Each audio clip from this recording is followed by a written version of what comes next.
Hazrat Abdullah bin Umar radiyallahu anhu has reported from Hazrat Aisha radiyallahu anha, the Prophet's wife, that Allah's Apostle sallallahu alaihi wasallam said, "Did not you see when your people constructed the Kaaba, that diminished it from the foundations laid by Hazrat Ibrahim alayhi salam?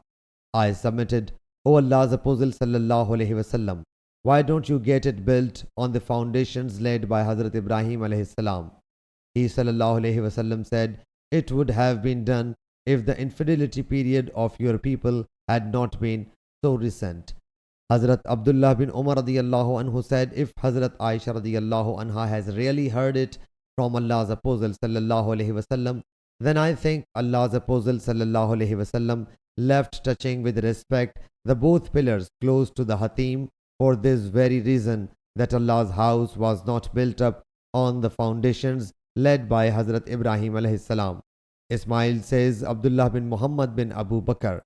Sahih Bukhari, Hadith number 3368.